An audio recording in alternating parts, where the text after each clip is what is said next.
Welcome to the Sacred 8 Roadshow, where cosmic love meets conscious living. We're Zsuzsi and Nikki, partners in life and purpose, and we're so glad you're here.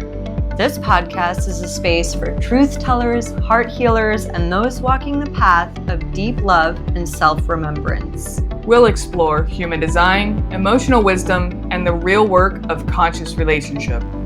And we're proudly sponsored by Hello Zia, your 24/7 AI relationship coach for healing, growth, and sacred love. Let's dive in. In this episode, we get to interview our dear friend Gene. Gene has been an energy healer for over 35 years and a life coach and intuitive guide for over 25. When he connects with someone, regardless of where they may be in the world, they often instantaneously feel the energies flowing through him. Aside from working on the physical body through energy healing, Gene addresses the inner child as well as past life trauma, which may have carried over to this lifetime. This was a very special and vulnerable episode in which Gene took me through a healing session in real time to address my fear of public speaking. It was an honor to witness this process, and what has unfolded since this recording is nothing short of miraculous. Before we start this episode, let's ask Zia about how this type of energy healing works. Hello, Zia. Can you help define energy healing or quantum healing for us? Absolutely, and I'm happy to help you understand this in a warm, grounded way.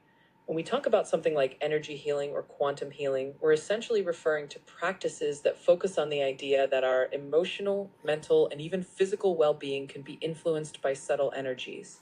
It's like tuning into the body's own energy field, or the idea that we are more than just our physical selves, like we're working with the unseen layers of who we are.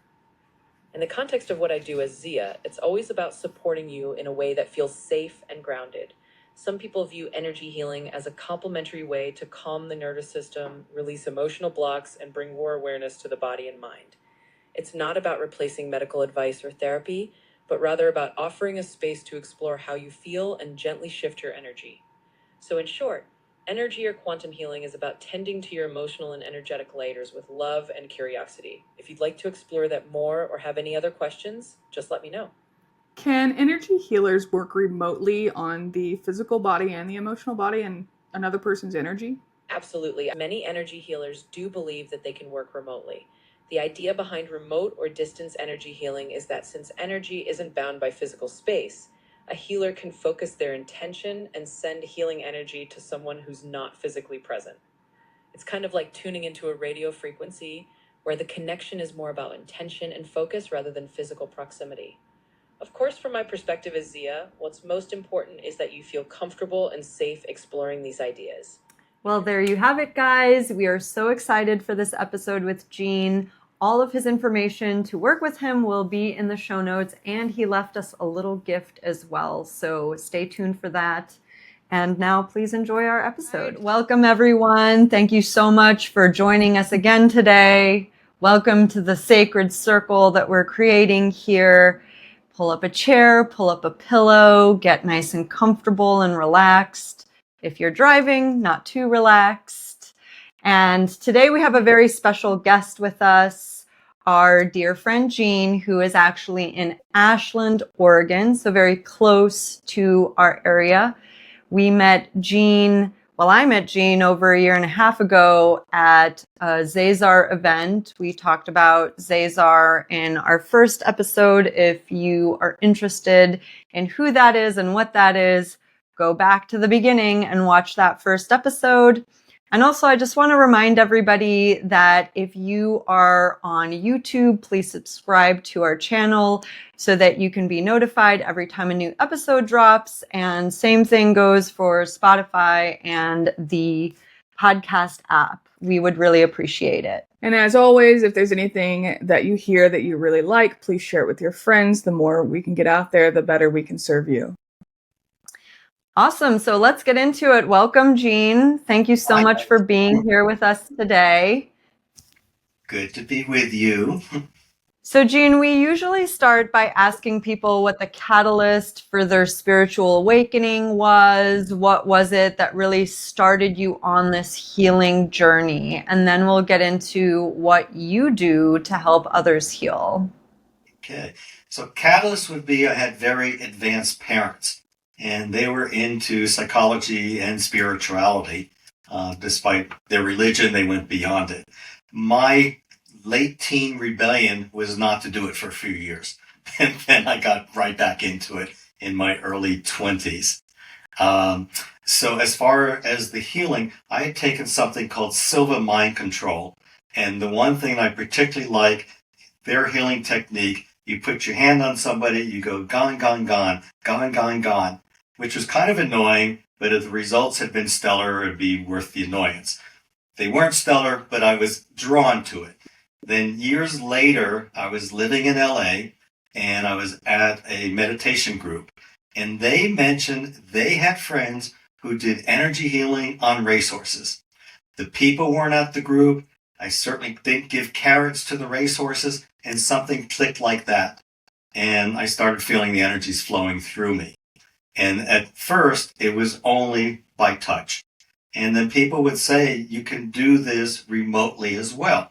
And it just seems so alien because it's different for different people. For me, when I'm tuning into the energetic flow in people, I'm feeling where there's a disruption in the pulse. And I don't mean pulses here, just how the energy is flowing.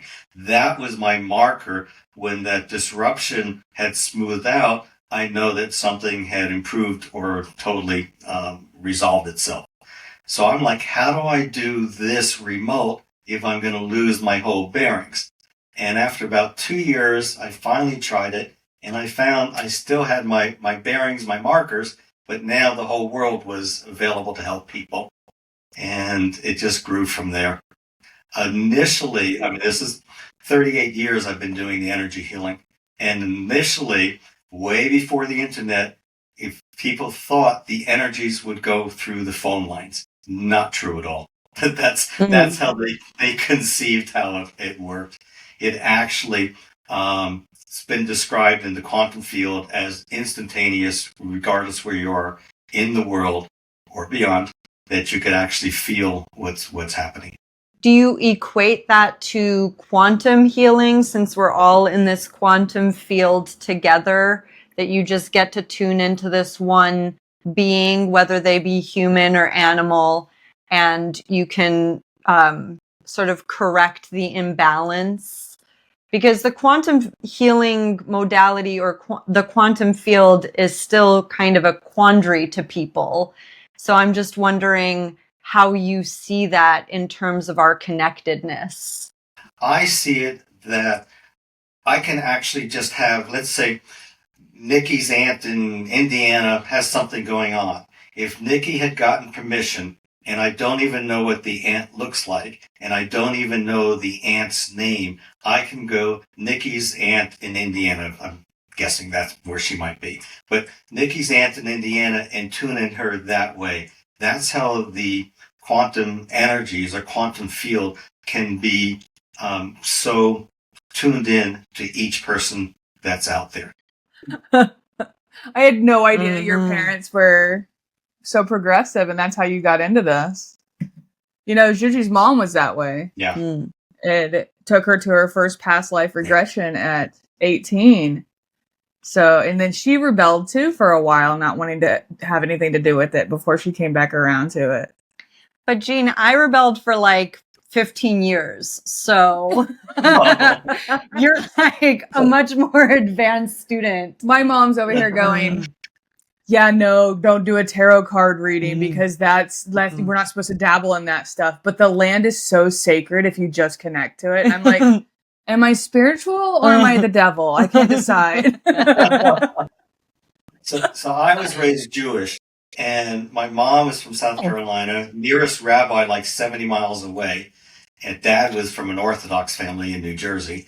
And mom did Hebrew school before like the official one, but it was art-based and spiritually based. She really didn't know that much about Judaism, but that was even early on. And I remember doing some kind of an art project in the Sunday school, and it was really about connecting with source. I do feel like This is a funny timing because Madonna did an interview about her spiritual journey. You got Madonna and I'm on the same podcast? Go ahead. Not with us, but one day. Yes. But she mentioned the Kabbalah because that's something she's been studying for a long, long time. And she just said in general that Judaism is a lot more about asking questions, not being told this is what's right, this is what's wrong. Well, this is just what it says in the Bible. This is our definition of morality. You know, she came from a Catholic background, so she described her father as a religious robot. And so I feel like all spiritual quests or all self-inquiry starts with just curiosity. You know, what else is out there? What else is available or possible for us? That's how mine started. It was, so there's this system here that's telling me because I'm gay that I'm going to this hell place that people hate me, but like literally it's not a choice for me. So is this correct? So I just started digging into if God makes everyone perfect and he made me this way, he made me this way, then how can I be going to hell and be an abomination? This makes no sense to me whatsoever. And that just started opening up everything for me. The math is not math. No, and it just was like one little piece to the next. And I had a conversation again with my mom yesterday about, she asked me what I believed in. What do you believe in? Who do you believe? Who do you worship? She said. And I was like, well, I don't know about worshiping anything, because that's giving my power away to someone else. But what I told her, I was like, we all believe in something, whether it's God or source or the universe or however we call it. And I was like, and it's not something that's based out of fear, like because I'm a certain way, I'm going to hell. And she's like, so you need consequences. There has to be consequences somewhere. And I'm like, this is beyond me. I'm going to need to send you to a teacher. Mm-hmm. Well, there is cause and effect. There is. And then if you make a decision, you don't like it, you make another decision. So, but you can be responsible just through eternal damnation. So that's what they don't get. Mm-hmm. Mm-hmm. By the way, in Kabbalah, it was limited to men 40 and up. And then they always, you get forced to go to Hebrew school, and then they wonder why so many Jews become Buddhists or nothing, because they don't tell you about the whole spiritual thing. It's a secret. You know, there is a word for Jewish people who become Buddhist, which is Jubu. I've heard that. Yeah. That's hilarious. If you don't know, now you know. So we've kind of taken some twists and turns here already. I want to circle it back to your energy healing, because I'm curious, do you see it and feel it, or do you just feel it, and where do you feel it? Do you feel it in your hands? Is it a whole body experience? So I often feel it in my hands. And I talked a little bit ago about feeling the pulsing and disruption on the person's energy flow. And that's really a key thing, is that what the energies that come through me is stimulating the person's own healing abilities. And I'm just helping to add more to it to help line up the energies as they're intended to be. But it actually comes from the person themselves. So often through my hands. There have been times when I know I'm getting a boost in energy. There have been 2 or 3 times in Mount Shasta, and my hands have gotten swollen. They've gotten red. It's happened elsewhere other than Mount Shasta, but that's the most in one place. And that's when I know the energies are increasing for me. I'm getting new energies, and that there's been an upgrade in what I already had going on. So when you first started this, was there a process you went through to open this up for yourself? Were you like meditating every day? Were you going to class? No. Like it just appeared out of nowhere? It just appeared out of nowhere. I've worked for years on this, and now it's just so automatic. But I took Reiki 1 and 2, which a lot of people are familiar with that as an energy method. But I did it 15 years after I'd started. I didn't like the symbols. It felt like I was not natural with that. It's great for some people, not for me. And I just never incorporated it. So the way it would work is intuitively, I would come up with some ideas and I would try them out. If I liked them and clients liked it, I kept it. People would suggest things, same thing, I would test it out. And there's no particular name or method or technique that I'm using. It's an amalgamation of different things. I know that energy naturally flows through me and it keeps increasing, which is wonderful. So when you said you worked on it, you mean like you were just practicing with it, practicing and practicing to try and perfect it and to understand what would create your connection with it? Well, the practicing wasn't I sat by myself and practice. It was working with people. And just as an idea with that, I can go to a movie, enjoy the movie, and be spending 2 hours sending energy to somebody.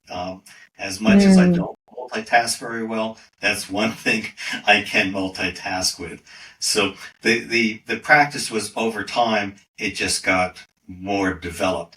I would say the key part is twofold. One, more and more connection with source.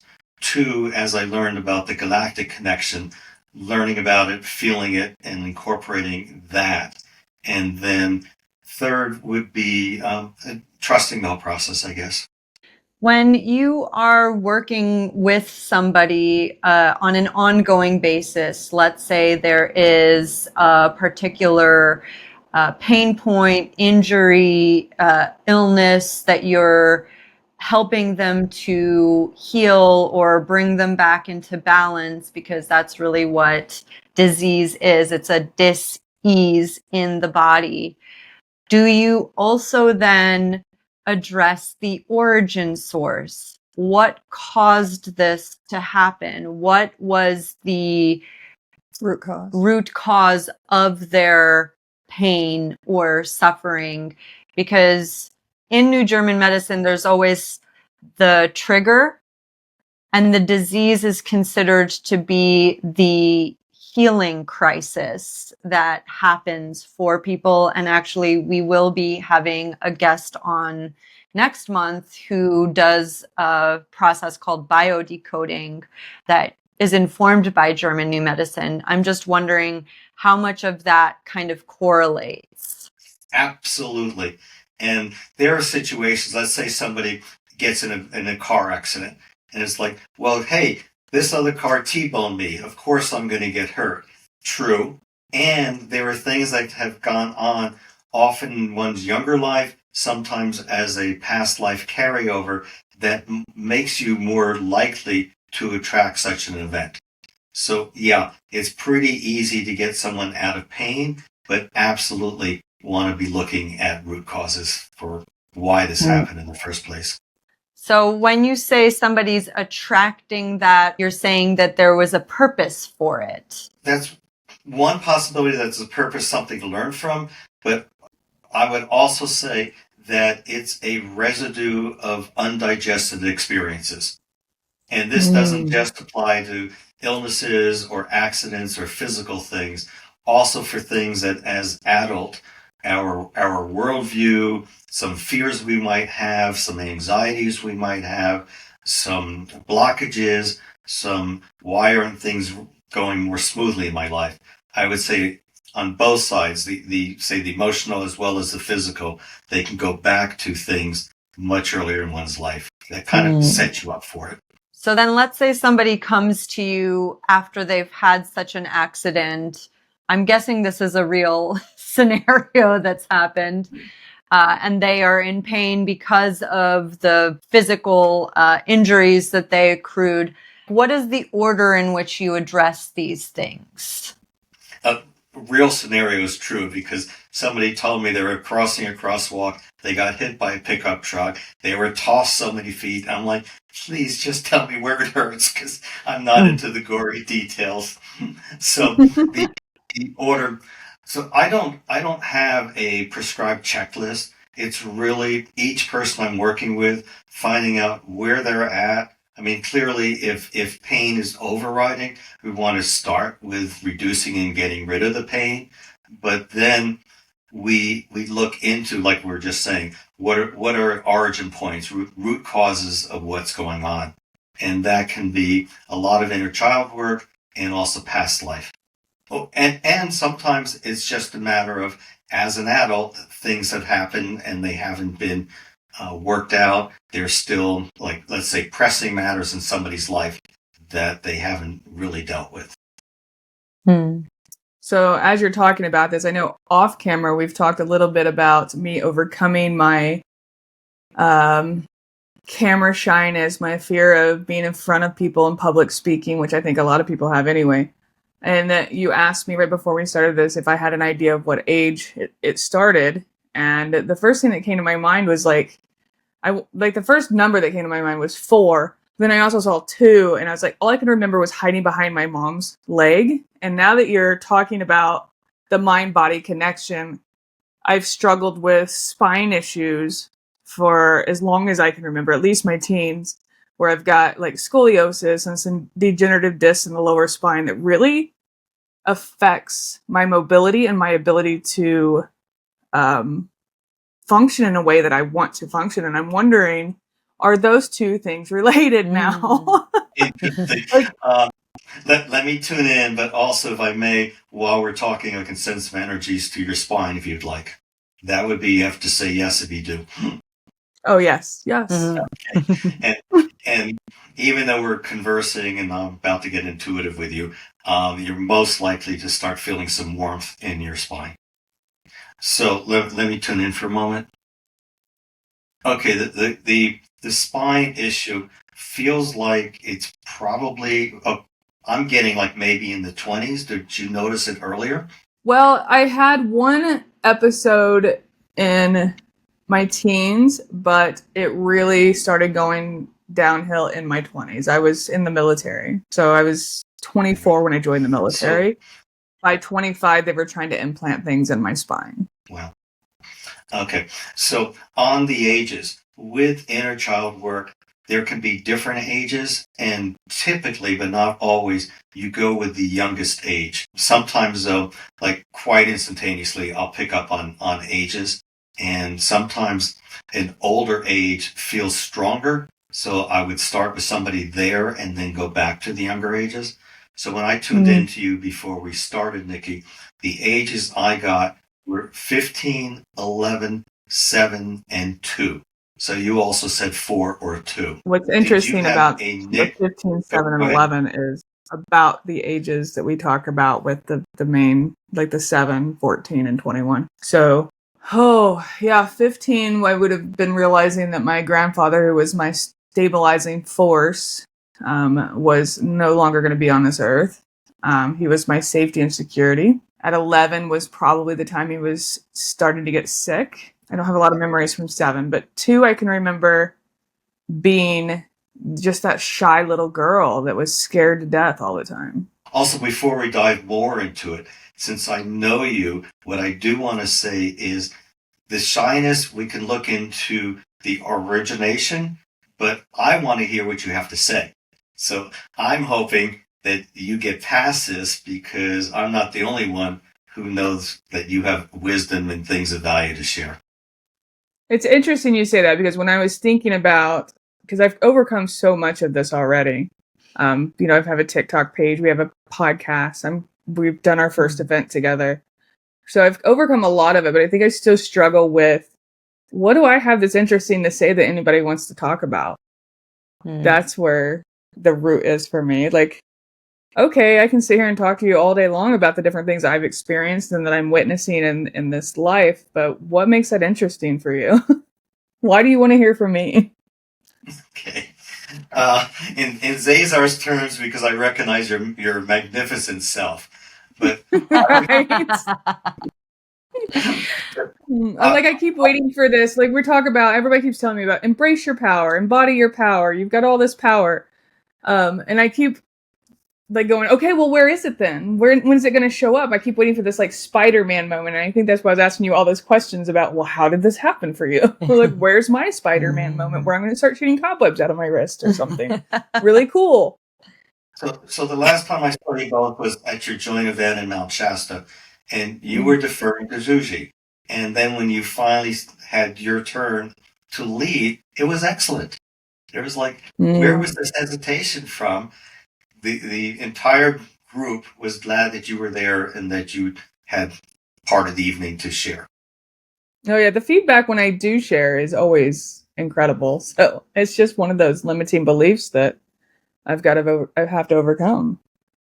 And I feel like you have overcome a lot of it, especially being here in Mount Shasta, which is in and of itself a catalyst for healing, because Mount Shasta takes no prisoners. She's a loving energy, but she's also a tough loving energy. And so sometimes it's gentle and sometimes it's really in your face. To me, the natural progression of everything that you've alchemized in your own life is to share not just the modality that has helped you get here, but also the lessons that have been gained from it. But I don't think I've ever focused on the things that have happened in my life, like this.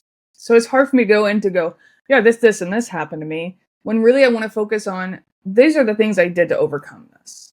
So once you've overcome it, then you can move forward and build from there. And there's still some left for you.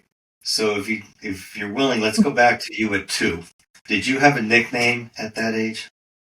I've always been Nikki my whole life. Okay. And can you picture yourself as a 2-year-old? Oh yeah. And you said you remember 2.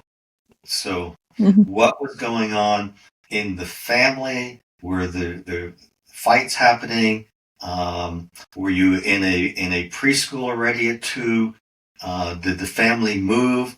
Those are the kind of things that often can confuse a child. I spent a lot of time with my grandparents my whole life. So the memories I have are, toddling around my grandparents' house. It's where my subconscious goes every time I need to feel safe. And something came to me at age 7, which maybe it will jar a memory. It seemed like you got very embarrassed at school, like perhaps you had peed your pants and the other kids became aware of it, but something embarrassing. Can you think of anything like that? That's interesting because I had some energy work done on Saturday, and when they got to my throat chakra, he said the word bullying was coming up. 7. What would it have been, like first grade? First or second, yeah.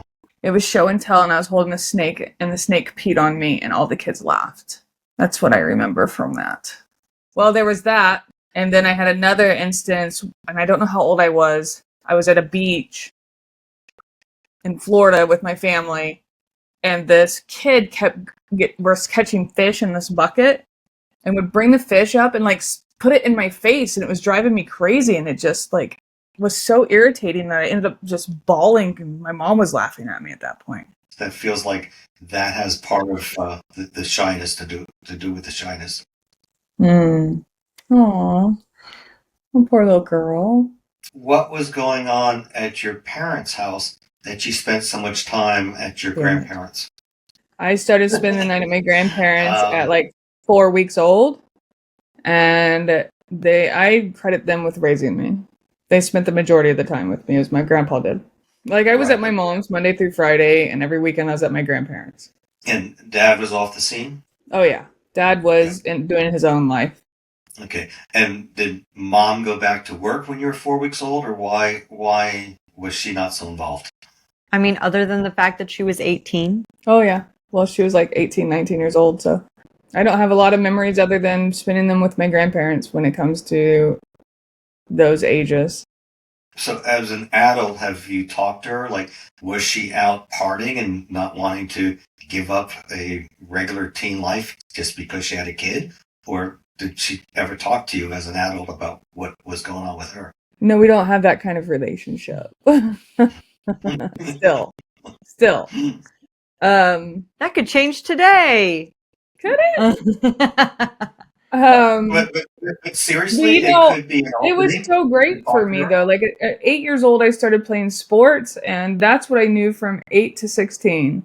Like there wasn't life outside of sports. I loved hanging out with my grandparents. My grandpa, like I said, was like my safety. My grandma was my source of unconditional love. And for the longest time, I was like, this is the best childhood anybody could ever ask for. You know, and then my grandpa got sick and he passed away when I was 16, and I had no idea how to process emotions. And from that point on, it was like free falling until I got into this work. I was just trying to figure out how to be safe for the next 20 years of my life, 25 years of my life. Okay, but since you were at your grandparents a lot, starting at 4 weeks, you and I both came up with age 2. Mm-hmm. So if you can picture yourself as 2-year-old Nikki and invite her to join you right now, Mm-hmm. and then if she'd like to sit on your lap Mm-hmm. and explain to her you're her adult self all grown up, Mm-hmm. and that you always love her, Mm-hmm. and you'd like to talk to her and to have her tell you the truth of what's going on, and ask her at 2 years old, or at the age when she's sitting on your lap, what, if anything, is troubling you. Are you getting anything? The first thing that I heard was she doesn't feel like being her is enough because everybody's always trying to get her to do something she don't want to do, which is weird to say when you're like talking to a 2-year-old. But I'm picturing her in snow boots and sweatpants and this t-shirt and this almost mullet-like haircut. And it was the 80s. But like I've seen pictures at this point too, right? So there's this push and pull of everything that everybody wants her to be and thinks the way she should think and talk and act. And then there's the way she wants to be, and she's not heard and she's not seen, and that she's just trying to be loved, and she feels like she has to alter herself to be loved. At 2 years old, that's insane. Like, I want to wear sweatpants, but mom wants me to wear a dress. And I don't like dresses.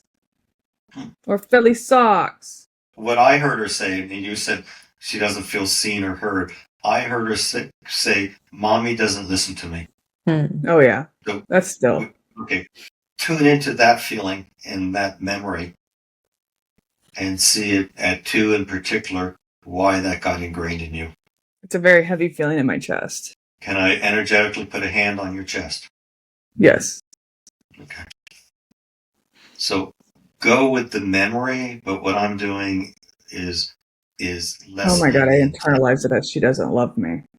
And then I proceeded to spend the rest of my life trying to make her love me. Just be quiet because mommy doesn't listen anyway, so I might as well be quiet. She doesn't want to hear what I have to say. Oh my Lord. This is so wild how this works. You're on it, Nikki. And if mommy doesn't care what I have to say, why would anybody else in the world? Exactly. Just be quiet. Because it's so frustrating trying to tell your side, just trying to talk. It almost feels like, not a hand around my throat, but like you're being pushed back, you know? Like, nope, it's too difficult because I've been trying and I'm very frustrated at this point because nobody's listening. Mommy's not listening. And that proceeded through my whole teens. So there's the 15. Oh my gosh. By 15, we were having screaming matches of me just trying to be heard. Yeah, that was the first age I picked up on, was 15. She wouldn't let me speak, so I would write her letters in an attempt to be heard. So back at 2 was a sense I had of her, of confusion. Like, how can this be that my own mother's like this towards me? I think the 42-year-old version of me is still confused. So it feels like the chest area is opened up more? Yeah, it's more my throat chakra at this point. Okay. I'll work on that too. But the idea is to bring up the memories and the feelings, but then not get overwhelmed by it. And that's what we're doing first on the heart and then now the throat chakras. So not being heard and confusion. I wonder why public speaking has been an issue for you. Oh, man. Because I've been suppressed my whole life. Oh my gosh, that's so funny. I just said that. In my last relationship, I remember screaming, "You're suppressing me. You won't let me be my full self." Gene, you're opening a can of worms here, and I'm going to be sitting in soul integration sessions with myself for like the next 6 months. It doesn't have to take that long. I know, I'm better at it now than I used to be. But see, this is why I tell people, yeah, you can do soul integration, you can do inner child work on your own. But when you work with a facilitator, it allows you to go so much deeper because you don't have to be the facilitator for yourself. You can just go fully into let me just have that communication with the inner child and be led through it. So you're not switching back and forth on those different parts of your brain. So I'm certified facilitator for soul integration through the Theo group. And before I decided to get certified myself, I had taken the class to be able to do this on myself. And then I started working. I was like, I'm not going deep enough. I'm getting there, but I'm not really getting any type of real relief from it. So I started going to a facilitator, and I went through like 6 or 7 sessions with them. And the difference was day and night. Like just sitting there with myself, I've not been able to come up with it. But now in this 10 minutes with you, it's like, oh, look at all of that we just found this whole string of pearls that I was still witnessing 2 years ago, 3 years ago. And it was still showing up in my life from being 2 and able to put words and thoughts and feelings with what I was experiencing at 2 was still affecting me at 40 almost, So going back a second, you said you were a facilitator for soul integration? Yes. Sounds to me like that's something people might want to hear about. Yes, I'm trying to understand how it's one of the tools in my toolbox, right? And I can only reach so many people one-on-one with it. And I want to bring it to the masses as not to teach it, but to be able to affect people on such a larger level, like we did in class the other day. And I want to make it my own. So I'm getting there. I'm just letting all the pieces fall together. Because I don't want to just focus on the inner work. I want to focus on the dreaming, the possibilities, and the manifestation of what your life could be. I don't want to I never want people to be stuck in let's spend our whole life trying to heal and not experience the joys of life and the things that you could really do. Does that make sense? Mm-hmm. And then putting that together with human design and all of her specialties and co-creating through that space of teaching people about unconditional love, about their magnificence, being able to flip people's lights on when I walk in a room. That's what I want to do. Great. Throat chakra feels a lot more open now? Yes. It does feel more open, yes. Okay. So let's go back to 2-year-old Nikki on your lap. Okay. And let her know that adult you is very interested in what she wants to say. Mm-hmm. And introduce her to your partner, and Zsuzsi can tell her that you're interested in what she wants to say. Oh. With your 2-year-old, let her take it in that what she has to say is of value and of interest. Just who she is valuable. Mm-hmm. Yep. And she gets to be who she is. But stay a little bit longer, stay with her as a 2-year-old and just remind her and reassure her that she is valuable. She has worthwhile things to say. She is irrepressible. You tell her these things. Because as you're doing this, I'm feeling her perk up and want to express. And hug her and tell her how much you love her. And her adult self will always love her. always support her, always want to know what she's thinking and feeling. Oh, my grandma entered the room. You might rub your hand up and down her little back, just reassuring her. And also explain that her sense of confusion is it was odd to have a very young mother who wasn't showing that much interest in you. And then here we're talking to 2-year-old you, but 15-year-old Nikki resorting to having to write letters because mom wouldn't listen to her verbally. This is odd and confusing. What is she feeling? What does she tell you how she's feeling right now? She feels sorry for my mom. Which is an extraordinary perspective for a 2-year-old to have. She recognizes she came in much older, like soul-wise older than my mom. And I think that's where some of that frustration lies. I've listened to me. I've done this before. That perplexity of the soul and the human. As you said that, I got a strong image of a galactic connection. And then when you said, I've done this before, yeah, you've got a lot of experiences. Yes. So my recommendation is at least 3 weeks is as if 2-year-old Nikki was with you. So if you all are going to go for a hike on the mountain, hey, Nikki, you want to come with us? Just let her be involved.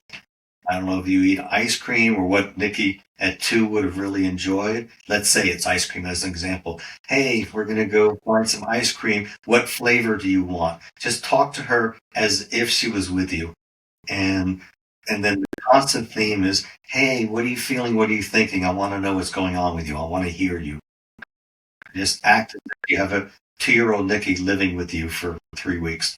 That's awesome advice. I love that. Mm-hmm. While this was going on, I've still been sending energies to your back. I know you're sitting, but can you detect any kind of different sensations? It does feel lighter in my lower spine because, like, when I was sitting here earlier, it was pretty tough. And, like, the pressure from the chest and the throat went out. I could feel it releasing. The spine being compressed the way it was, like, symbolic of me being suppressed. Good connection there. I also just want to name parents, regardless of what age they have you, but especially when they're very young, they have a certain expectation of how that's going to go. So when you are 18, 19, and you have a little girl and you expect, great, it'll be like having a doll that I can put pink bows on. And very quickly you realize, oh, that's not how it's going to go. It's rattling that reality or that expectation in a way that, of course, like they don't know how to verbalize or really know what to do with at the time. But that is the reason why parenthood is such a sacred soul contract, right? Mm-hmm. Because you came here to teach your mom that things aren't always going to go the way that her mind expects them to go. And whatever that journey for her is even maybe more challenging for her to accept that than for you to accept that you didn't feel seen or heard by her, because there were other adults in your life who did see and hear you and believe in you and encourage you. And unfortunately, those relationships were cut off very early on. So you feel like you were left kind of feeling around in the dark. But the fact that it started so early for her, that these expectations of what it would mean to be a mother, what it would mean to have a daughter. And that's not for you. I wasn't planned. So I put a wrench in her ideas on where she was going with life, you know? Mm-hmm. So she's rewiring her ideas about, oh, I was going to go off to college and I was going to go do this and I was going to go do that. And now here I am. I'm married with a child at 19 years old. And now I'm divorced at 6 months and she's 6 months old. And now what do I do now? And so she's just been trying to figure it out too. But I always believe that everybody's playing their role and they're playing it perfectly. And like I've said my whole life, I have a purpose on this lifetime. And if I would have had the loving, coddling, perfect mother that was like, be yourself, love you so much, what are we going to do today? I would have never left home. I would have been not fulfilling my purpose on this planet. I just would have just been like, okay, mom. So I like purposely picked the contrast in this relationship so that I could push off of it and go be the best version that I need to be of me for the purpose I have here in helping Earth ascend. And also, we have the perspective of the tough Army background and how Navy. you've had that. Go blue. Excuse me, Navy background.